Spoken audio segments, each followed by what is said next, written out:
Halo, halo, apa kabar? Assalamualaikum warahmatullahi wabarakatuh. Tetap semangat ya. Jangan lupa jaga kesehatan karena situasi politik di Indonesia ini makin menarik ya, makin ngeri-ngeri sedap. Ya, gitu ya Mbak Agi ya. Oke, seperti biasa kita ajak Anda semua ngobrol nih, membaca berita di balik berita dalam program Off the Record bersama saya Hersbuna Arif.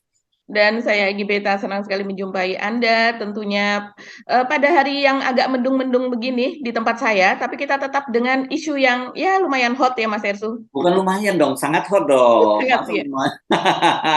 Bukan cuma kalau ngomongin isu, apalagi isu politik dan hukum di Indonesia itu kita nggak akan kekurangan stok, ya makanya Mhm, selalu mhm, muncul berbagai isu-isu.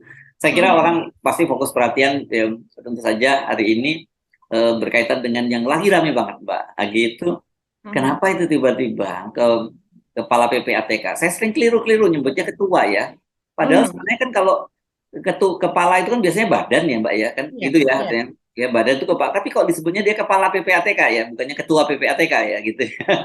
Kan ini bukan badan ya kan, pusat pelaporan Iya, kan gitu bisa. iya. Nah, Mhm, tapi oke lah, tapi saya sering ketukar-tukar itu antara kepala dan ketua itu. mhm, mhm. Em, Kepala PPATK Ivan Yustiavandana ya namanya ya. Ya. Itu Ivan Yustiavandana. Ivan Yustiavandana ya, ini susah namanya ya, Mhm, termasuk termasuk sulit nih namanya. Em, Dia kan kemarin membuat pernyataan yang bikin para netizen tuh ngaku lemes gitu, tapi ada yang marah-marah mhm, juga. mhm, mhm. Karena Iya. tiba-tiba dia mengumumkan bahwa oh itu yang 300 triliun itu bukan berkaitan dengan korupsi dan juga bukan berkaitan ini yang serius, ini bukan tindak pencucian uang. Nah kalau bukan itu ngapain lu ngurusin? Ngapain lu polemikan sama Ibu Sri Mulyani kan gitu, banyak yang sebel banget nih sama Pak Ivan gitu ya. Walaupun ketika kita lihat penampilannya Pak Ivan, ya orang pasti banyak kasihan, kasihan nih kawan, ini pasti di bawah tekanan ini kan gitu ya Pak ya.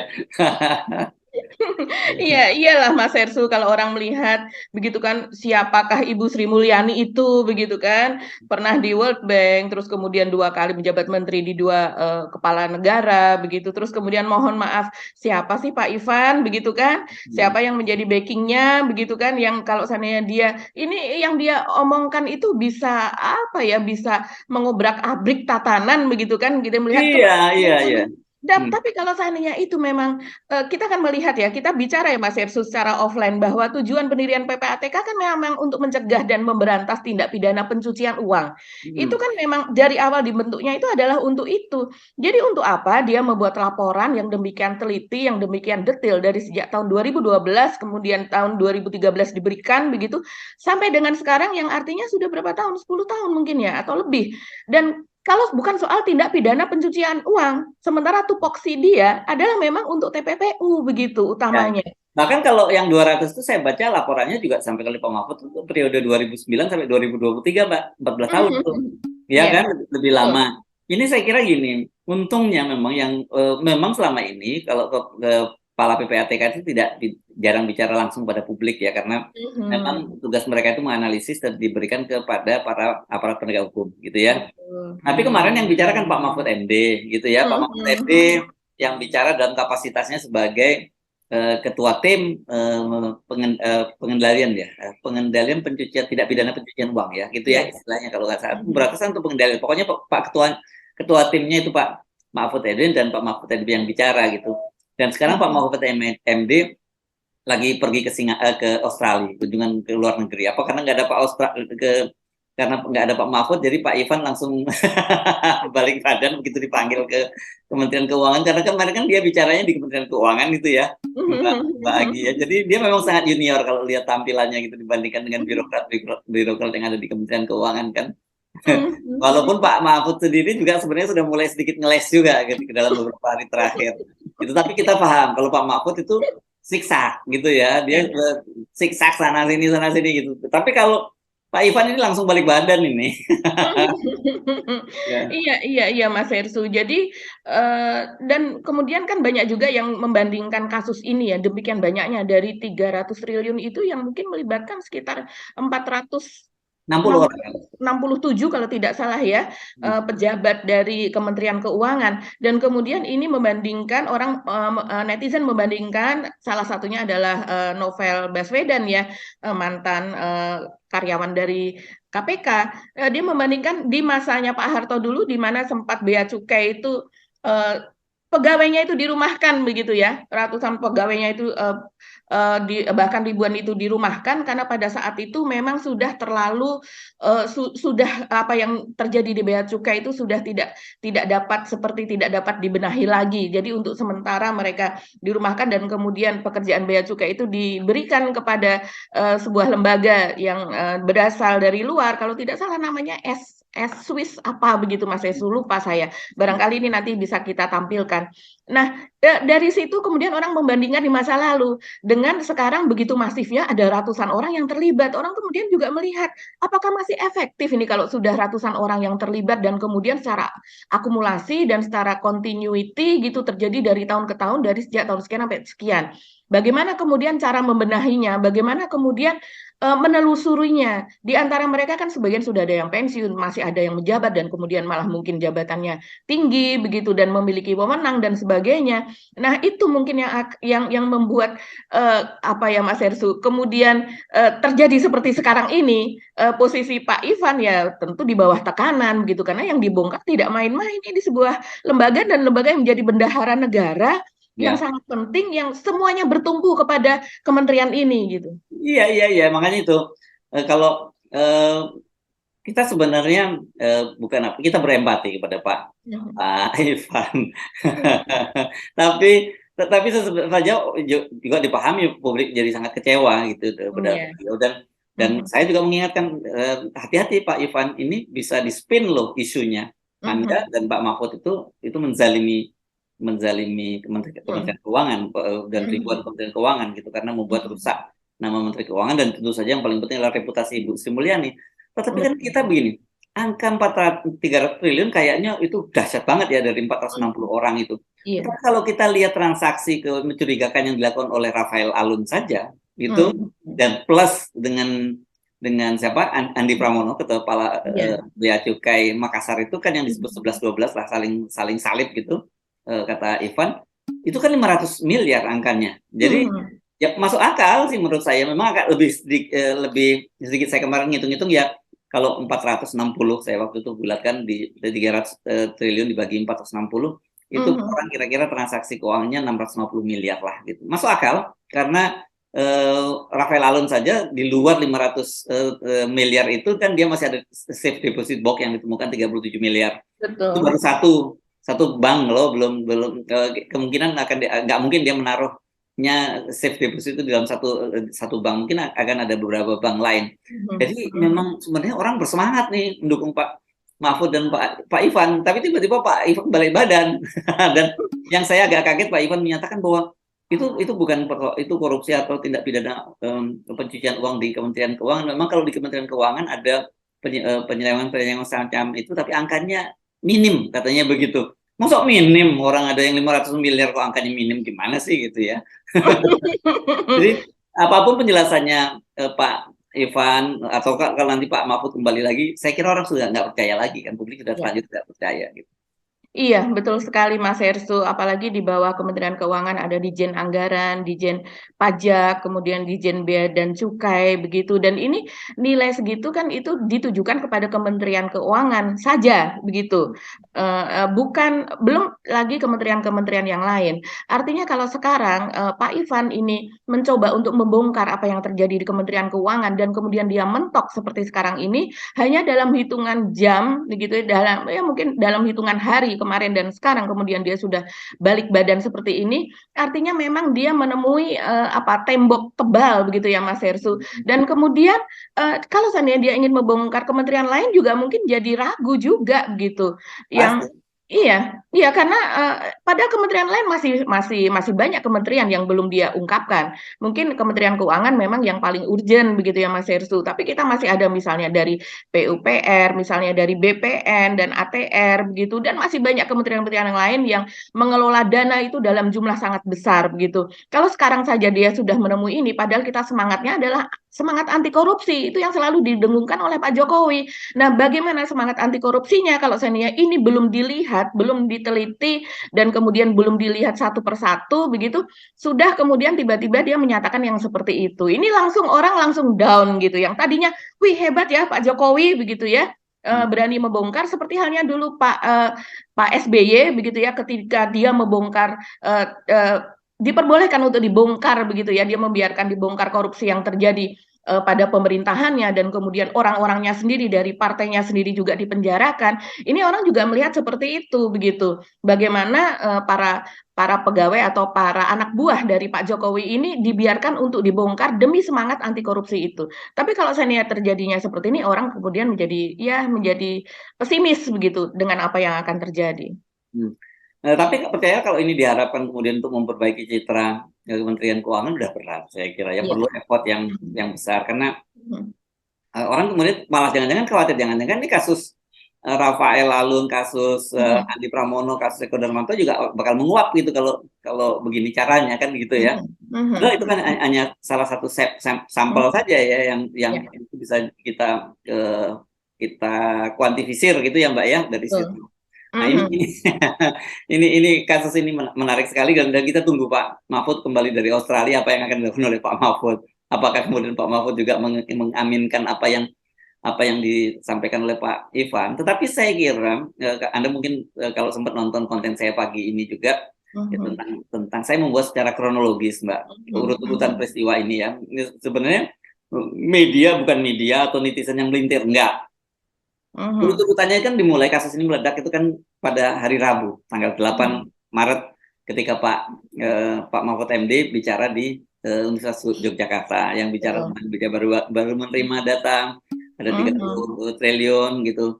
Nah, Mhm. dan kebanyakan pada waktu itu katanya disebutnya di Kementerian Keuangan itu Direktorat Jenderal Pajak dan Direktorat Jenderal Iya, Bea cukai. Cukai. Jelas Pak Mhm. Mahfud ngomong itu dan kemudian bicara Mhm. lagi di mana di UII dan waktu itu di Mhm. UII malah jelas menyebutkan itu ada 460 orang pada waktu itu Pak Mahfud menyebutnya dan katanya di situ disebutkan ini kalau enggak jadi kasus laporan-laporan ini didiamkan saja kan begitu baru setelah terbongkar baru ribut. Pak Mahfud jelas kok ngomong seperti itu. Dan ketika bertemu dengan para petinggi Kementerian Keuangan di kantornya, Pak Mahfud juga menyatakan, oke ini bukan korupsi, saya sedang bicara soal tindak pidana pencucian uang, yang ini lebih besar angkanya Mhm. dari korupsi, kan jelas itu. Mhm. Nah tiba-tiba sekarang Ivan datang dengan menyatakan bahwa ini bukan korupsi dan juga bukan atau tindak pidana pencucian uang. Jadi gimana mau percaya ya? Iya, dan kita melihat ini, oke lah, Ivan dalam posisi seperti itu, Pak Ivan ya. Tapi kemudian kita jadi mempertanyakan kemampuan Pak Mahfud dalam membaca neraca, dalam membaca hasil laporan begitu kan. Apakah Pak Mahfud salah dalam membaca hasil laporan? Sementara dia jelas-jelas, menyatakan bahwa ini adalah transaksi yang mencurigakan. Tidak mungkin dia tidak membaca sendiri laporan yang diberikan oleh Ivan Yustiavandana tersebut. Pak Mahfud itu profesor dan kemudian dia sudah menjadi menteri dari sejak zaman Gus Dur dan menjabat berbagai apa namanya fungsi-fungsi penting dan kemudian sekarang pun di Menko Polhukam dia menjabat berbagai hal. Seperti misalnya di kepolisian pun dia bisa berbicara dengan terang benderang begitu karena dia menjadi ketua ex officio ya dari Kompolnas misalnya dan dia juga mengetahui banyak lembaga yang lain di mana dia di situ menjadi pimpinan begitu Mas Ersu. Begitu juga dalam hal ini.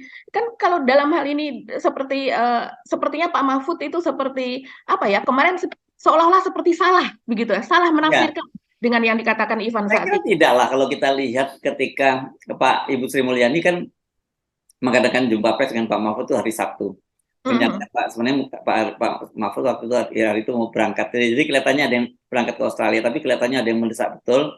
Kenapa kemudian Pak Mahfud kan akhirnya tetap bertemu dengan para petinggi Kementerian Mhm. Keuangan, tapi rupanya dirasa tidak cukup, akhirnya ketemu dengan Ibu Sri Mulyani dan kita tahu kemudian Mhm. membuat jumpa pers itu. Ya. Dan itu hari Sabtunya.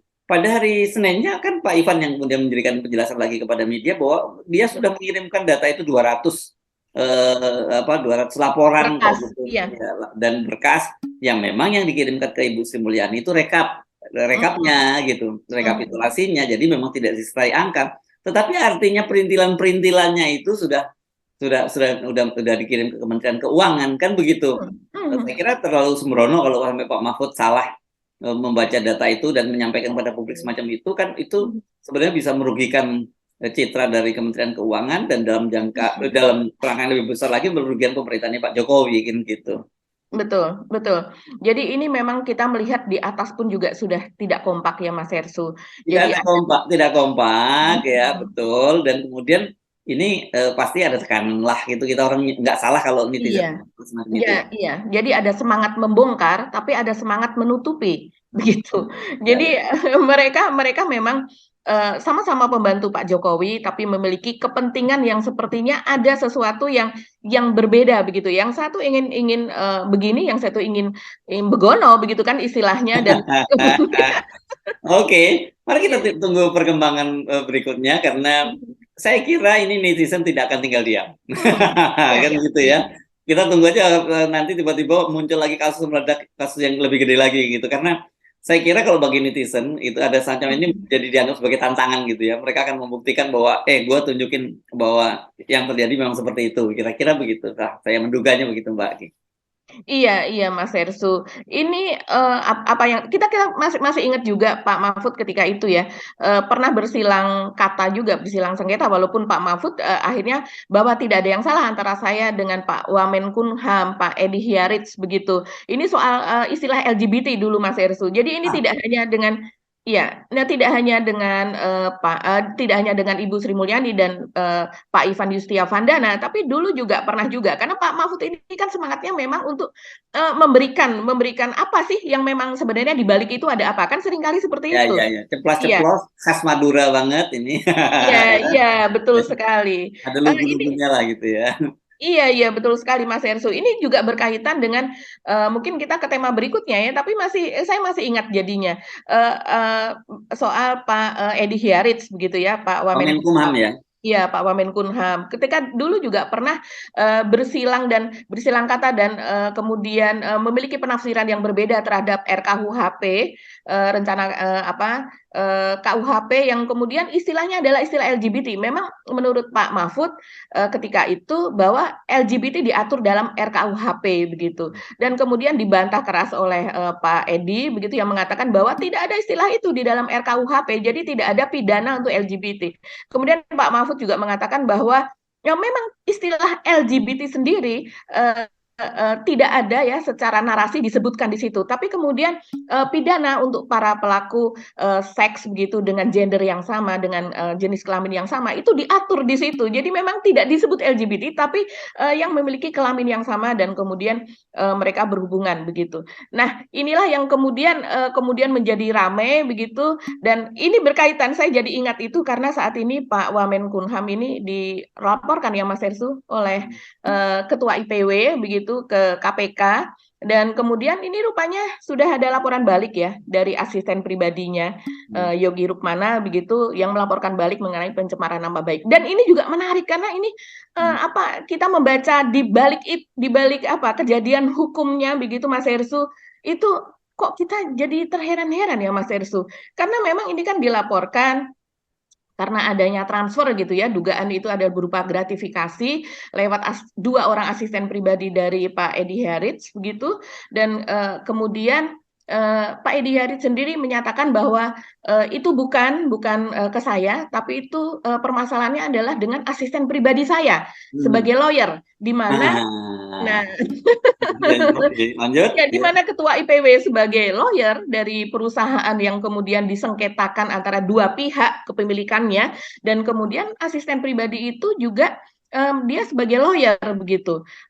Dan ini kita mempertanyakan asisten pribadi itu dibayar oleh siapa ya? Kalau seandainya resmi begitu asisten pribadi dari Pak Wamenkumham, Wakil Menteri Kumham, artinya dibayar oleh negara dan di mana-mana yang namanya kalau menjadi pejabat publik begitu walaupun hanya asisten pribadi tapi dia dibayar oleh negara, dia kan tidak boleh berpraktek sebagai lawyer dalam hal ini Mas Hersu. Ya. Karena satu katakanlah kalau toh misalnya Mhm. aturan undang-undangnya pun membolehkan, tapi Mhm. secara etika juga tidak boleh terjadi. Kenapa? Karena bagaimanapun ini kan langsung ya, Wamenkumham itu Betul. kan langsung berurusan dengan masalah-masalah hukum. Mhm. Jadi Mhm. kita bisa bayangkan bagaimana kan Mhm. tidak bisa dihindari orang kemudian dia Mhm. apalagi prinsip dari seorang pengacara itu kan tidak boleh menolak klien. Betul. Ketika ada Mhm. klien yang datang kepada dia dan kemudian itu Mhm. ada konflik of interest dengan Mhm. Pak Wamenkumham, bisa nggak dia mengatasi itu? Jadi menurut saya jangan semata-mata legal formalnya saja, Mbak, tapi soal Mhm. etikanya yang menurut saya jauh lebih serius gitu. Karena pasti ada konflik of interest. Apalagi dalam kasus ini Mhm.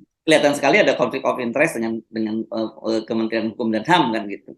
Iya, iya. Apalagi kalau seandainya kita membaca kronologisnya Yes, betul. versi dari IPW ya, dari Pak Sugeng Teguh Santoso tersebut, Mas Hersu, di mana dia menjelaskan duduk perkara soal dugaan penerimaan 7 miliar oleh Wamenkumham tersebut, yaitu Pak Edward Omar Sharif Hyaritz. Garis. Yang biasa sih kita menyebutnya memang Pak Edi Hyaritz begitu ya, karena namanya agak-agak sulit nih, panjang dan agak-agak sulit untuk diingat. Nah, kemudian di situ dia kemarin juga melampirkan bukti percakapan, begitu juga dengan bukti transfer, dan itu direkam oleh media loh Mas Hersu, itu di KPK begitu. Hmm. Saya tidak menyangka bahwa kemudian dia memiliki demikian banyak bukti. Tadinya saya pikir membaca berita tersebut adalah ya hanya sekedar pelaporan saja, tapi ternyata juga ada bukti-bukti chatnya begitu. Dan Hmm. kemudian pengakuan juga dari Pak Edi Hyaritz bahwa orang berinisial Yar dan Yam tersebut, ya salah satunya sekarang sudah diketahui namanya adalah Yogi Rukmana tersebut, adalah dia mengkonfirmasi adalah merupakan asisten pribadinya begitu. Hmm. Jadi dalam hal ini mungkin pemirsa of the record, kronologisnya adalah demikian. Jadi ini berkaitan dengan seseorang yang bernama Helmut Hermawan, di inisialnya adalah HH ya, ketika kemarin disebutkan oleh Pak Sugeng begitu, yang meminta konsultasi hukum kepada Wamen Pak Edi Hyaritz. Kemudian oleh Wamen diarahkan untuk berhubungan dengan orang yang ada di bukti transfer, yaitu adalah asisten pribadinya. Oh, ya. Ya, Oke. jadi meminta konsultasi dengan kemudian diarahkan untuk berkonsultasi dengan asisten pribadi tersebut. Hmm. Kemudian PT-nya yang disengketakan itu namanya adalah PT Citra Lampia Mandiri begitu. Jadi antara HH dengan rekannya itu saling berebut untuk berebut PT begitu Mas Yesus, soal kepemilikan. Dan kemudian dia meminta pengesahan dari pihak AHU kalau begitu ya, dari Ya, Dijen AHU. Dirjen Kemudian Administrasi Hukum ya. betul begitu kan biasanya perusahaan kan memang demikian. Tapi pada tanggal dan kemudian dalam rangka itu dia mentransfer uang sejumlah 4 miliar dan kemudian 3 miliar Mas Esu. Yang 4 miliar ditransfer, yang 3 miliar katanya itu dalam bentuk tunai kepada nama yang disebutkan tadi. Dan kemudian dengan permintaan bantuan pengesahan badan hukum dari PT CLM tadi. Nah, tapi pada tanggal 13 September tahun lalu itu pengesahan tersebut dihapus. Tiba-tiba dia mendapati bahwa pengesahan tadi dihapus. Dan kemudian yang terjadi justru muncul pengesahan susunan direksi baru dari PT CLM dengan seseorang berinisial ZAS. ZAS. Ini adalah sebetulnya adalah counter begitu dari HH itu tadi. ZAS ini disahkan sebagai direktur utamanya, di mana ZAS dan HH itu sedang bersengketa kepemilikan soal saham PT CLM tersebut. Nah, itulah tadi yang kemudian si HH ini tadi sebagai pemilik dari PT tersebut, kemudian dia meminta bantuan dari Pak Sugeng tersebut, Mas Hersu, untuk dia lewat Pak Sugeng dan pengacara yang berinisial A kalau tidak salah untuk menegur Wamen Edi Hyaritz tersebut. Nah, ini kemudian masih tidak selesai sehingga kemudian dilaporkan. Tapi memang uang tersebut katanya sempat dikembalikan Mas Hersu dari asisten tersebut sempat ditransferkan. Tapi lucunya setelah ditransfer itu dikirim kembali oleh PT CLM tersebut ke rekening yang bernama Yam tersebut. Jadi jadi yang tadinya dikirim kemudian dikembalikan, kemudian dikirim lagi. Jadi bukti-bukti transfer itulah yang kemudian dibawa ke KPK. Nah, itu yang kemudian sekarang dijadikan sengketa begitu Mas Hersu. Ini kalau seandainya ada bukti-bukti seperti ini, kita kemudian berpikir ya, ternyata permainannya kayak begitu ya Mas Hersu ya. permainan untuk apa namanya di balik hukum itu ternyata apa melalui asisten pribadi apa dan sebagainya. Ini memang masih versi dari Pak Sugeng ya. Kita belum tahu karena memang dari Wamen sendiri menjawab bahwa itu adalah kasus yang menyangkut asisten pribadi saya, tidak menyangkut ke diri saya. Dia kan menjawab kurang lebih seperti itu. Tentu saja persoalan ya, karena itu bagaimanapun orang bertanya-tanya, oke, apakah boleh seorang asisten pribadi pejabat tinggi seperti Pak Wamen itu juga merangkap sebagai lawyer gitu. Kalau undang-undangnya pun boleh, apakah secara etika itu tidak akan muncul konflik of interest? Itu pasti jelas, pasti berkaitan dengan konflik of interest. Tapi sekarang kan Pak, ini sudah dilaporkan balik ya Pak Sugeng ini ya. Pak Sugeng dilaporkan balik, dan Pak Sugeng ini sendiri juga kelihatannya lagi, dia katanya jadi buronan juga dari dalam kasus ini dengan Polda Sulawesi Selatan ya. Iya, jadi Pak HH itu kliennya itu memang sedang dalam tahanan di Polda Sulawesi Selatan, Mas Hirsu, dari Pak HH-nya. Nah, saya tidak tahu untuk kasus apa karena memang belum diungkap sampai saat ini. Dan tapi kalau melihat latar belakangnya Pak Sugeng ini, orang mungkin dari IPW terus kemudian dia lawyer, ya wajar dari IPW lawyer. Tapi secara politik dia adalah juga ketua DPD PSI Partai Solidaritas Indonesia untuk Kota Bogor begitu. Jadi ini memang apa ya? Kalau kita melihat ini memang ada hal-hal politisnya juga di situ, Mas Hersu. Dan kemudian ya ini memang di komunitas para penegak hukum gitu ya. Karena kedua-duanya ini sebenarnya adalah penegak hukum dan mereka sebetulnya adalah kalau kita lihat dari PSI, kemudian Pak Hiarit sendiri, Pak Edi Hiarit kita tahu juga sebelumnya adalah dia menjadi salah satu panitia seleksi KPU begitu yang dipercaya, panitia seleksi untuk pembentukan KPU yang dipercaya oleh Pak Jokowi. Dan juga di masa lalu kalau kita ingat itu Pak Edi Hiaris ini adalah juga seorang ahli dari Pak Ahok pada masa persidangan Pak Ahok begitu dulu untuk kasusnya di tahun 2017. Jadi sebenarnya ini satu kubu juga sih Mas Ersu. Sebenarnya saya lihat sih teman sendiri juga sebetulnya. Ya, ini menarik untuk kita ikuti, tapi ini makin nambah daftar panjang, ada skandal-skandal di dalam pemerintahan. Ya. Oke. Yang lain apa ya topik yang tadi kita mau bahas ya? Kalau saya tiba-tiba lupa ya. Itu Mas Erso, mungkin yang menarik adalah ada sebuah suku di ya di IKN ya, di IKN. Iya, suku di Penajam Pasir Utara itu yang kemudian menolak untuk direlokasi. Terus kemudian dia juga menolak untuk daerahnya itu kemudian untuk dibangun. Rencananya memang akan dibangun bendungan ya di Sungai Sepaku di situ, dan memang daerah itu nantinya akan dibebaskan begitu Mas Hersu karena untuk pembangunan infrastruktur yang menunjang IKN. Tapi ini memang sudah berlangsung selama beberapa bulan terakhir ya, namanya sukunya adalah suku Balik begitu, dan ini sudah berlangsung selama beberapa bulan terakhir. Dan kemudian yang mengadvokasi adalah jaringan advokasi tambang ya. Kita memang di Kalimantan ini, Jatam ini termasuk kuat, Jatam kemudian Walhi dan sebagainya itu mengadvokasi para apa ya, penduduk di sana, suku-suku di sana begitu, yang mereka tentu mereka soal hukum itu mereka agak-agak memang kurang begitu ya, namanya juga dari suku dan adat sekali jadi warga. korban yang mereka ya, penduduk asli di situ ya. Betul, penduduk asli di situ. Dan kemudian mereka belakangan ini melakukan aksi, mereka memasang spanduk dan sebagainya. Yang tercatat dalam musyawarah itu ada sekitar 80 orang, Mas Hersu, tapi tidak tahu jumlah yang sebenarnya ada berapa.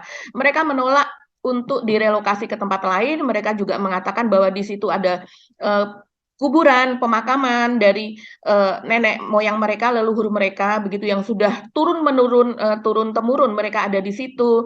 Terus kemudian juga mereka juga apa namanya sudah terbiasa dengan situasi setempat, mereka ada di sekitar sungai dan sebagainya, dan sungai itu sekarang itu akan dibendung ya untuk memberikan fasilitas kepada IKN, dan bendungannya lumayan besar, tidak hanya satu bendungan, kalau tidak salah ada sekitar 3 bendungan yang akan dibendung dari sungai tersebut begitu. Artinya sebenarnya ini program serius kalau selama ini digembar-gemborkan bahwa pembangunan IKN itu untuk memajukan daerah itu, tapi banyak kita duga bahwa faktanya nanti akan banyak sekali warga setempat, warga-warga lokal yang akan tergusur gitu ya, untuk kepentingan para pendatang yang dan pendatangnya itu kan diharapkan datangnya bukan hanya dari Indonesia tapi dari luar negeri, karena sudah ada insentif kan disebutkan betul. bahwa untuk warga negara asing yang mau investasi Mhm, di situ dia diberi mhm, izin tinggal sampai 10 tahun gitu ya. mhm, Kemudian mhm. ada insentif pajak, bebas pajak sampai tahun 2035 ya kalau tidak salah, dan pokoknya banyak Betul. yang diobrol. Nah, sementara kita tahu banyak sekali kemudian orang-orang warga-warga setempat yang selama ini juga hidupnya sangat sederhana, tiba-tiba atas Mhm, nama pembangunan harus digusur. Begitulah selalu yang terjadi dalam ekses pembangunan itu. Narasi antara narasi dengan realitas itu selalu berbeda mhm. ya, Mbak Agi, ya. Iya, itulah yang kemudian menjadi pertanyaan kita, Mas Hersu. Justru kepada orang-orang yang bukan penduduk setempat, begitu ya, bukan masyarakat adat, diberikan fasilitas Berbagai yang macam sangat besar. fasilitas ya. Iya, seperti misalnya hak guna usaha, izin untuk HGU, itu sampai 190 tahun. Jadi untuk tahap pertama diberikan selama 95 tahun. Kemudian itu dapat diperpanjang 95 tahun berikutnya menjadi 190 tahun. Dan itu tentunya bukan masyarakat setempat begitu. Dan kemudian juga izin bangunan HGB sampai dengan 80 tahun untuk tahap pertama, tapi kemudian dapat diperpanjang 80 tahun lagi sehingga menjadi 160 tahun. Belum lagi yang kemarin yang baru saja rame ya Mas Hersu, izin tinggal untuk tenaga kerja asing yang 10 tahun dan itu dapat diperpanjang lagi Ya, begitu. ya, ya, ya. Terus kemudian perusahaan asing yang bebas pajak, perusahaan-perusahaan yang bersedia untuk merelokasi usahanya ke IKN, maka mereka akan dikenakan pajak penghasilan PPh badan itu bebas hingga 100% begitu. Ya, Begitu juga yang lainnya. Saya belum mendengar sejauh ini ya Mas Elsu bahwa penduduk setempat itu bukan direlokasi ke tempat lain tapi diberikan fasilitas di IKN begitu. Diberikan kemudian kalaupun mereka mendapatkan tempat tinggal gratis pun itu wajar begitu ya, karena mereka betul-betul sudah direnggut hak hidupnya di tempat yang akarnya itu sudah dicabut begitu. ya. Kenapa sampai sejauh ini belum ada fasilitas yang seperti itu untuk mereka hidup di dalam IKN? Apakah karena IKN itu nanti akan menjadi smart city, sementara mereka soal hukum saja mereka eh, eh, kurang paham begitu kan. Smart city artinya smart brain begitu kan, kemudian smart habit begitu. Apakah mereka tidak cocok untuk tinggal di IKN? Ya, oke. Jadi banyak sekali ya persoalan-persoalan di KN yang saya kira mesti jadi perhatian pemerintah. Jangan hanya menjual narasi bahwa ini akan jadi smart city, jadi orang bisa terbang langsung dari IKN langsung ke New York kemana-mana gitu, dan nanti bangun pabrik Tesla dan sebagainya. Padahal sementara banyak sekali warga tempatan yang kemudian hak-haknya diabaikan bahkan dirampas dari itu. Oke, itu catatan-catatan penting yang saya kira ya, tidak boleh kita lupakan begitu saja ya, bagi ya. Iya, iya. Setidaknya satu Mas Heru, setidaknya soal pendidikan lah. Soal Yes, oke, gizi oke. dan pendidikan begitu. Setidaknya berikan mereka jaminan soal pendidikan begitu bahwa anak mereka minimal akan lulus itu sarjana. Jadi mereka tidak akan terpinggirkan dari orang-orang yang pendatang yang ada di IKN tersebut. Oke, oke, bagi terima kasih atas perbincangan kita kali ini. Kita jangan lupa kita ketemu lagi Mhm. hari esok. Esok itu hari hari Kamis ya. Tetap Mhm. semangat dan tentu saja tetap salam 0% ya, bagi ya. Salam 0%. Wassalamualaikum warahmatullahi wabarakatuh. Waalaikumsalam warahmatullahi wabarakatuh.